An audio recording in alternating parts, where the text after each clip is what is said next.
Hi, my name is Andrew McLaren, and I'm going to help you get ready for the AP Chemistry exam, specifically the acids and bases portion of that exam, by looking at questions from 2024, hoping to prepare for the test of 2025, as well as like the following years. Now, they do kind of mix and match the different parts of this chapter that they're going to put on the exam in different ways. So it's not likely that these will be the exact same as the 2025 exams questions. They're more likely to pull from like 2 or 3 years ago. And I actually have videos on my YouTube channel. I'll link them in the description, maybe a comment as well, that goes over those questions in depth as well.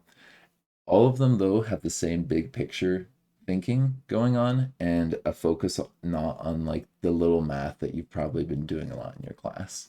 That takes a very long time. So if you're looking at just a little preview of what we have ahead of us, is there's a lot of reading of graphs and trying to think out what this means in terms of like these values in a very big picture sense, as well as a conceptual piece talking about the structure of the acid. It's a little bit of OChem stuff. That is kind of new. The previous years have focused much more on like these graphs and particle representations showing the relative number of particles. So yeah, let's dive in. When we have an acid like this, we want to think about a couple different factors to determine which hydrogen is going to come out first. Generally, electronegativity is important. So if you were to look at like this oxygen, it's going to be electronegative, which means it's going to take electrons away from that hydrogen. So it might be like okay at giving that off as a hydrogen. Like that's a decent option, but one that's much, much stronger is this hydrogen being given off here due to this carboxyl group having resonance in it. So when you have an oxygen like this that has a negative charge on it, on a carboxyl group, like this is not oxygen, this could be any hydrocarbon, or it could even be another oxygen if we're talking about like carbonic acid or carbonate. So when we have a negative charge here, there's no point that this negative charge could be here or there. So we could just kind of bump the electrons over to the other side. This is the situation where the resonance is actually explaining some sharing of electrons or spreading out of electrons.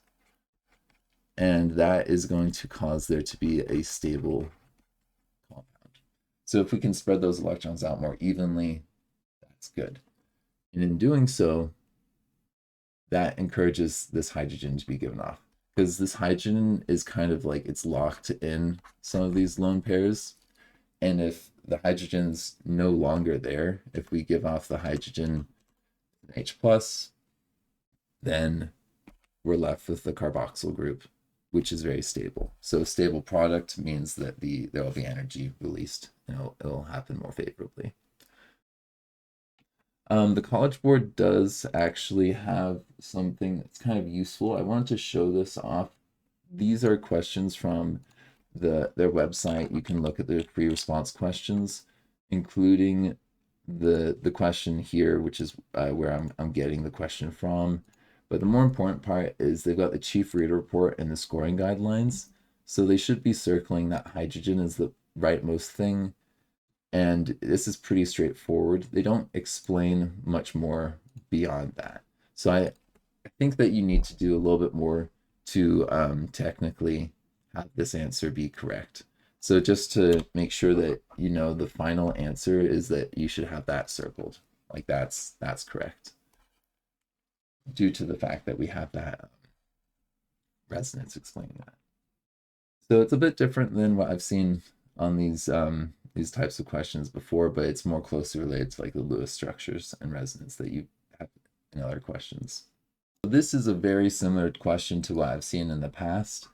It is emphasizing that you got to be able to read a pKa from one of these graphs. Now, if you look, there's the equivalence point right up there where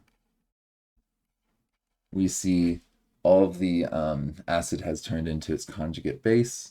And now that we're adding base, it's just got a huge change in pH, which it, seems appropriate, because as you add base, it's like, oh wow, that's really not interacting with anything else other than the water, so it changes that pH quite a bit. But if we think about the half equivalence point, which is literally at half the volume, so we've got like the 8 versus the 16 there, that lines up perfectly with our pKa.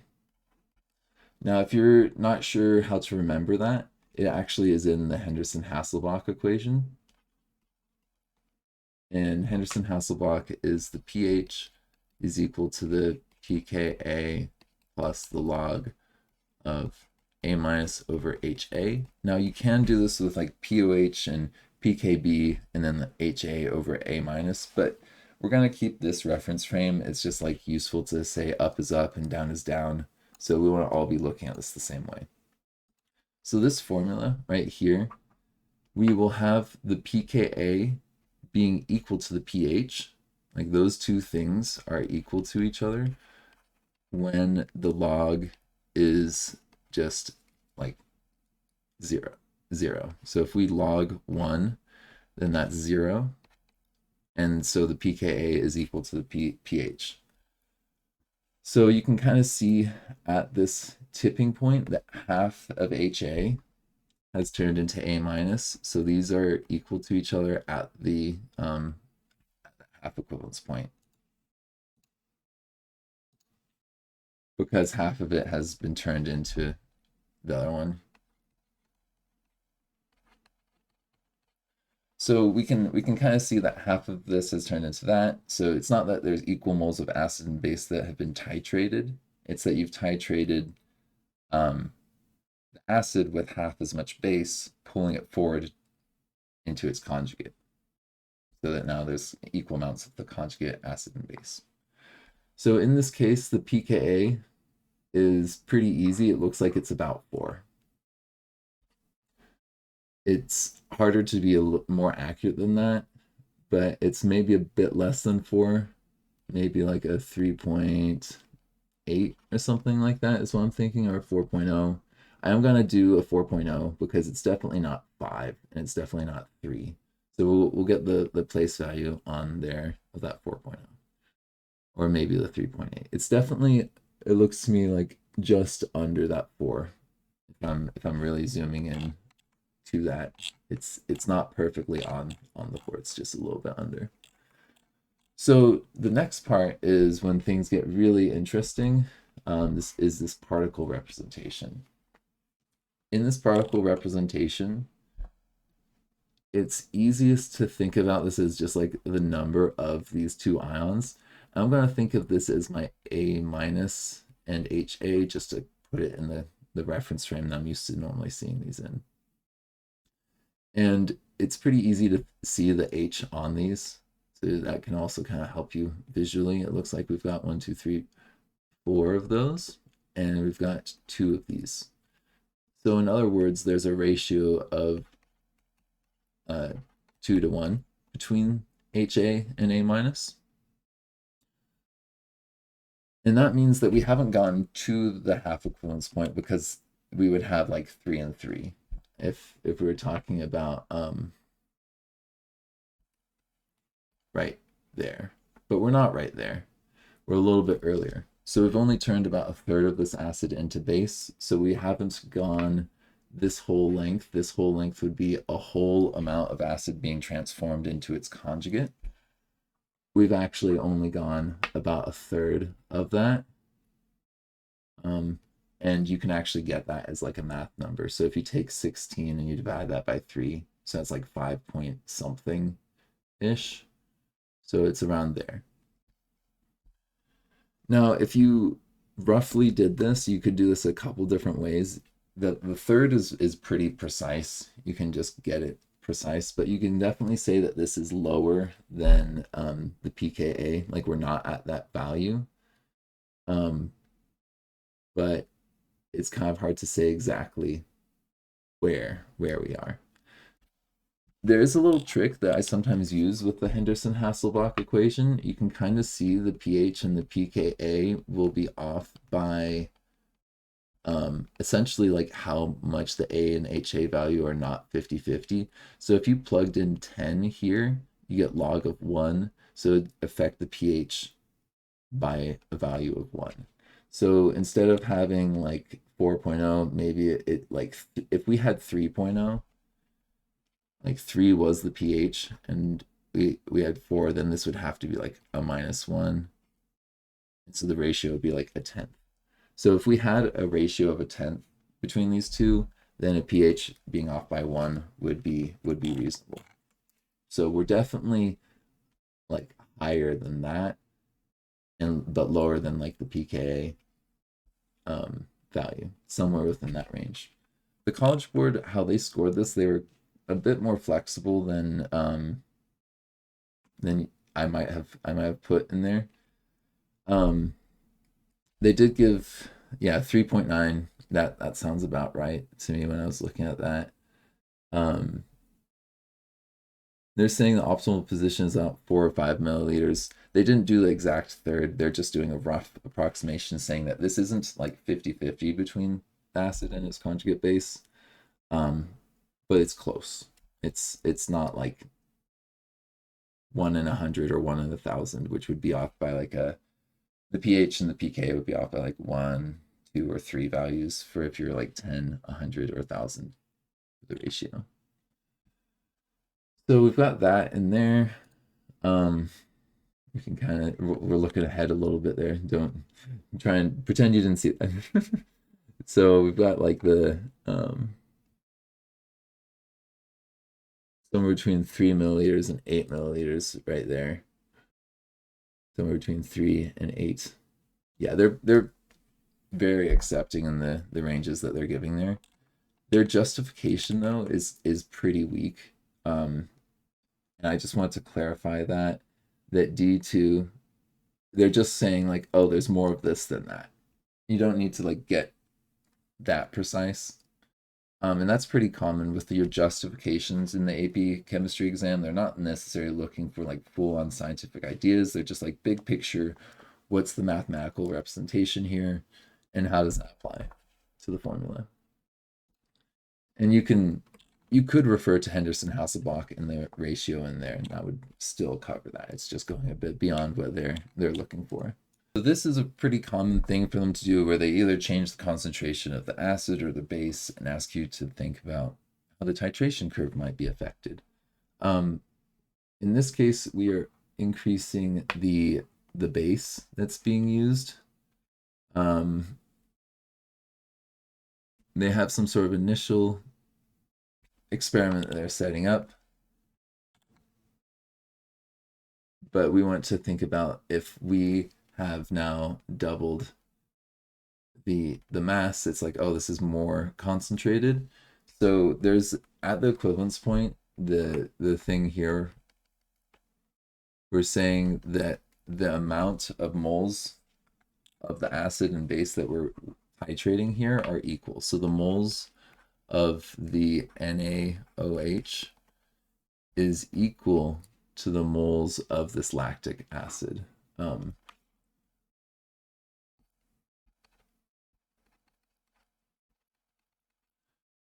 And in other words, you can think of this as like a C1V1 or M1V1 calculation, where we've got two different concentrations and two different volumes that are equal to each other. As long as these are both giving off one hydrogen or one OH, then you can just say like the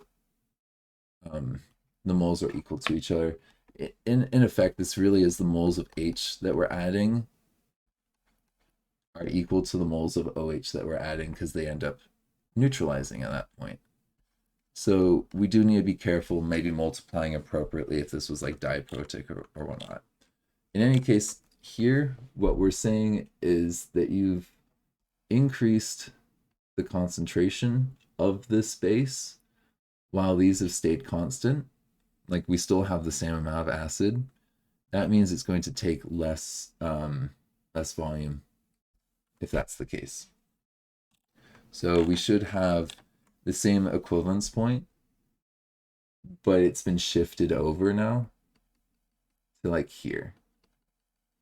So this graph is like the same graph, it's just been kind of shrunk down. So now the equivalence point is there, and what was the equivalence point, or the half equivalence point, is now a half, the what was the half equivalence point now, it kind of looks like that in the new graph. So our new graph ends up looking just like this old graph, but it ends up going up here and leveling out there. So it kind of like goes like so. But we still do have the initial, this is the same initial pH. If you think about like the ice chart or the K equilibrium here, before we've added any base, you're still setting up the same like Ka value with the same initial concentration for the HA.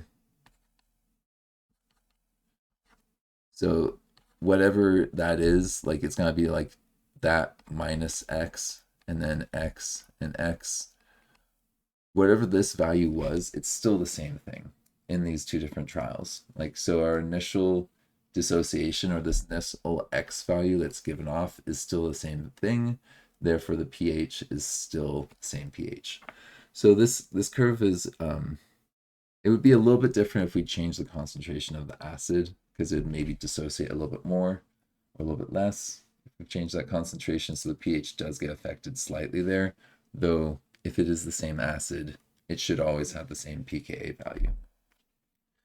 So although this graph has been kind of truncated down, yeah, this blue line should actually be here at the same point. Technically, this what I have in gray should be kind of more like so. Yeah, that would be better, because the pKa of this acid is still the same pKa value. So that should be crossing across there. Yeah, that should be the big picture on this. Is a little bit tricky to go through it fully with your brain, but it should have the same pKa value because we still have the same acid. We've just made there be, the base gets delivered a little bit faster. So the effects are felt more dramatically. So I think the scoring guideline is really important to look at for this question, because you might look at this and be like, oh man, I'm not going to get credit for my answer, but you probably still would. This is like an example of the correct thing that they're looking for that actually is done correctly. But if you look at the chief reader report, they were a bit more flexible on this. They were hoping to get you to get the pKa preferably with that still exactly the same. But if you leveled it off around there, it's okay.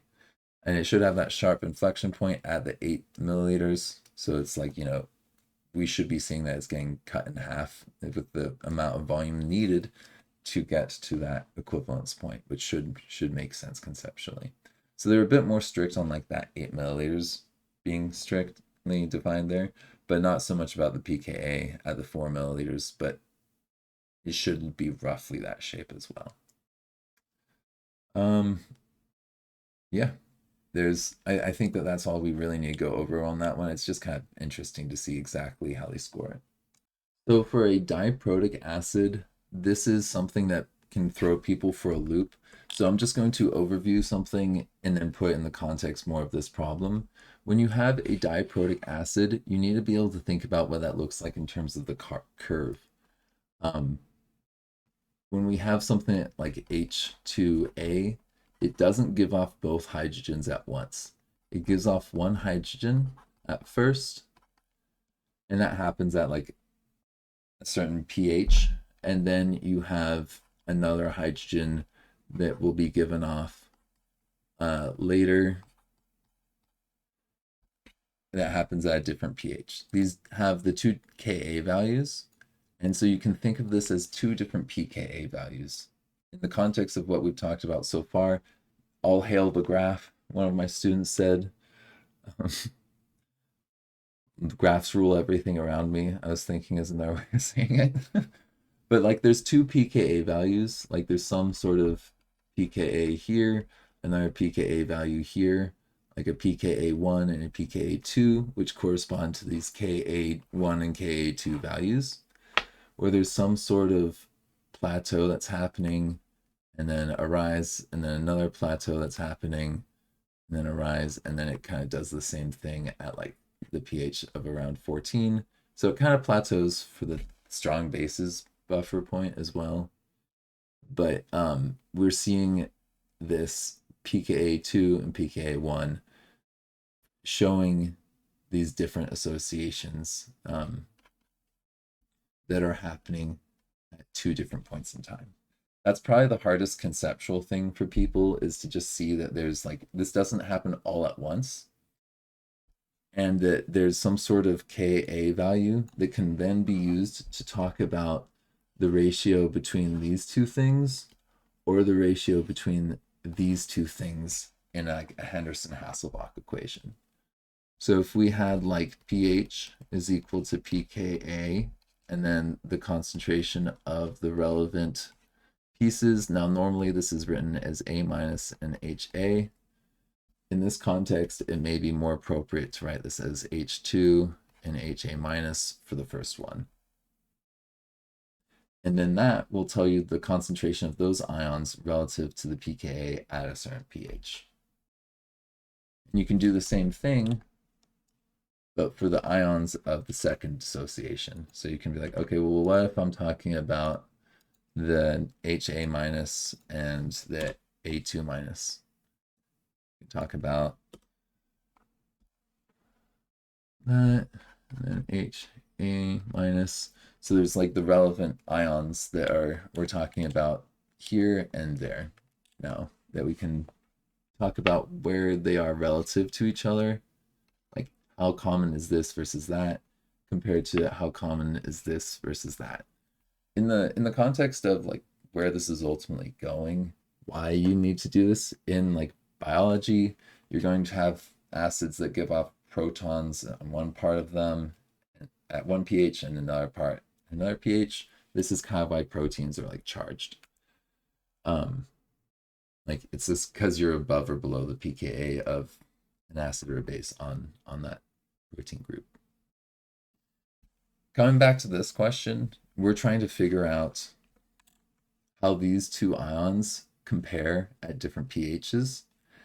And what you can effectively say is that there's like this tipping point right here where there's a 50-50 split between the acid and the first conjugate, like the A minus.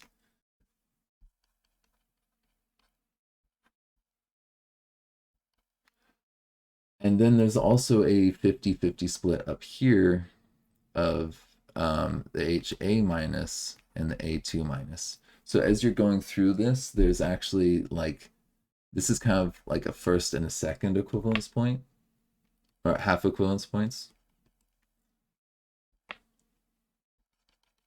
And you can actually look at their like first equivalence point when like you've canceled out using that base all of the hydrogens that are given off from this first thing. All of that's been canceled out. And then you've got a second equivalence point, kind of like that. So we have these pKa values. That's where it's like a 50-50 split between those two things. And this is really important to just be able to think about, because this is essentially saying that you're almost never going to have a significant amount of A2 minus. Like you have to be getting pHs that are extremely basic for that to be a significant amount given off, which this is very useful in the big picture thinking of these problems, where there's a ton of math, because the X may be negligible depending on where you are on this curve. Like if you're right here, that amount of A2 minus is not negligible. So when you're doing the math to solve for that X, it will probably be significant. If you're like down here, X is almost certainly negligible how much it's dissociated. So that big picture thinking can come in useful, but in the context of this problem, they're just asking you some very simple stuff. So I'm going to actually say that that's like the background section, and we're going to tie it into the question. If you would like to skip ahead, we'll jump to the actual question now. So this question is asking a very easy thing for the pKa2. They're just asking you to do the log of that. It's like a pH relationship to the concentration H. And without doing any math, I'm going to just say that it's like about 7, just because we've got 10 up to the 7 there. Now we've got 8.5 in the front, so that makes it a bit bigger. So it's not going to be like 7, it's going to be like 6 point something, like 6.5 or 6.1 or something like that. So if we just take our calculator and we log the 8.5 times 10 up to that negative seventh power. Got that. Get log on that. That's negative 6.07. So it's actually 6.07. That sounds about right because it's almost up to 10, which would be the next place value over. So that sounds good to me. It is very straightforward. So our pKa2 value is 6.07. The pKa1 is about 2. I'm just going to label that. I don't think it's going to be relevant for this question, though. So we're asked to then think about a buffer solution of a pH of 7, which is a lot easier than you think for this problem. Like, a lot of people will look at this and be like, oh man, that is so many BCA tables or ice charts or anything like that.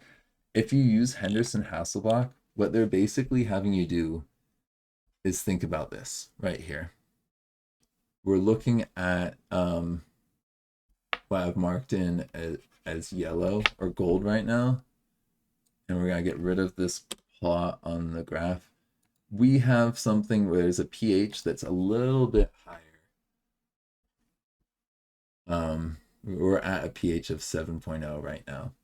So if we have a pH of 7 and a pKa value that's smaller than that, that should tell us what's going on within the log ratio now of these two numbers. So we've got a ratio of I'm going to call this like A minus and HA, just because that's how my brain thinks about these two things. But in this context, it's the thing that's given off 2 hydrogens versus only 1. So we've got a log, and it looks like it's adding to this. So it's a positive log, whatever this ratio is, it's a positive number. We've got log of that ratio is equal to 0.93. And so this question mark thing is a little bit tricky for people. I was working with one student, like, oh, what do I do for this logs trick again? I would encourage you to just log 10, log 100, and log 1000. That should be enough to help remind you how this works with like just a regular log on your calculator. Because log of 1 is 0, and then log of 10 is 1, log of 100 is 2, log of 1000 is 3. It's pretty easy to just check that. If we log 100, we get 2.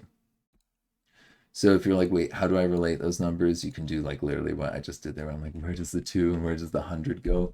So what we're saying right here is that we're like 10 up to like what power is going to be giving me like that point, this value that goes inside of it. So this is like a 10 up to 0.93, I believe. Yeah, because this is like log 10 up to the second power would give you 2. So we end up doing 10 risen up to the 0.93. Yeah, we get a ratio of 8.5. 8.5 is our ratio of the A2 minus and the HA minus, which is normally I'm thinking of this as the A minus over HA for like just a single thing, a monoprotic acid, but this is diprotic, so it's the ratio for this second. And pretty easy to double check though. Go ahead and log 8.5, and that should work out. So we've got 8.5. We log that. Yeah, that's 0.93. So we've got 0.93 added to these two other numbers. And with how we laid it out, it was pretty easy to double check. So yeah, that's the math on how you would do this. But you could definitely see that there's more of one than the other without doing any complicated math. If we look at the scoring guideline for this, give me a minute to find that. I think this was from a separate question. So if we're looking at the scoring guideline for this question, we have parts F and G explained below. That's interesting that people would combine the KAs here, but I think that's coming from a confusion about like this being two separate dissociations. This isn't one thing happening at the same time. These are two steps where one is being given off at a particular pH and the second one is being given off at a second pH, where you can think of there being like, it's harder to take a hydrogen off of a charged particle. Oh, I should have written this as, I suppose, the HA minus there. This HA minus, that's already negatively charged. It's really hard to take a hydrogen away from a negatively charged thing already. So these are pretty weak acids typically, but they are still acidic. They can still do it. You just need extremely basic conditions to do so, usually for the second or third. So that's the big picture on that. It's pretty straightforward if you just do the log on that. And I remember seeing, yeah, with the student I was working with, they got this 2.5 because they were doing the natural log here. So just use the base 10 tricks with your calculator for that. That should help you a lot with double checking that you actually are using the correct logs there, and plugging it back in. You could do this with an ice table, but it would take a very long time. Like you'd have to do the first dissociation and then the second one and do like a, I don't think that you'd be able to get away with doing a negligible x calculation because of the ratio there. So you might have to do a quadratic. It would take an just irrational amount of time to do that way. So if you understand the graph, this question you could probably do in a minute. Like legit, do the log, 30 seconds, plug this into the Henderson-Hasselbalch equation, 30 seconds, check it, and that's not too bad. The hard part about this question is being able to recognize that graph and how the pKa relates to the graph, as well as this ratio in the Henderson-Hasselbalch. So if you're really struggling with acids and bases even after watching this video, I would encourage you to watch those previous videos that I have going over just the ideas of conjugates and what the words conjugate mean in these problems versus things that we're titrating and setting up a buffer. If you don't know the answer to the question, is the conjugate of a weak acid a strong base? Then you need to watch that video that I have on it. I'll share those in the comments in the description. These conceptual things, they take a while to get through, but the AP exam is not going to give you the hardest calculations to do here. They're probably going to give you an equivalence point where it's like the C1V1 or Henderson-Hasselbalch equation where you just kind of plug in values and get the ratio. Those are very quick calculations, so they're likely to do that. As well as some more concept heavy things like the graphs and identifying within the molecule what is most likely to be given off, like the proton that's likely given off. That's kind of new, so I'd be willing to bet that that's going to be on this next year's test. And and they'll probably have something reading the graphs or something with a diprotic reading of graph, because they didn't do a diprotic graph reading here.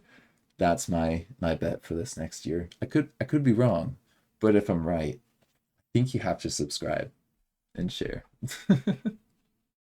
Thank you for McLearning with me. Before you go, please check out the following services that I offer with my business.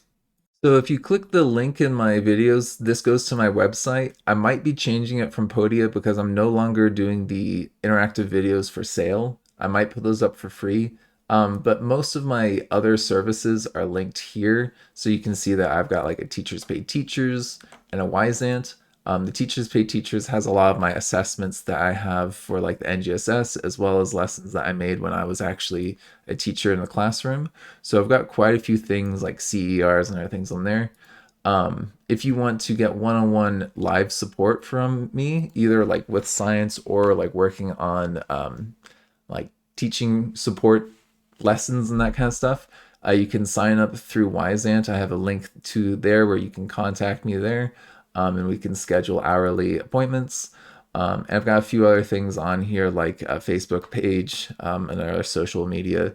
And if you're interested in getting professional development with me for like a team of teachers, a whole page with information on that. So yeah, feel free to check that out. Thank you.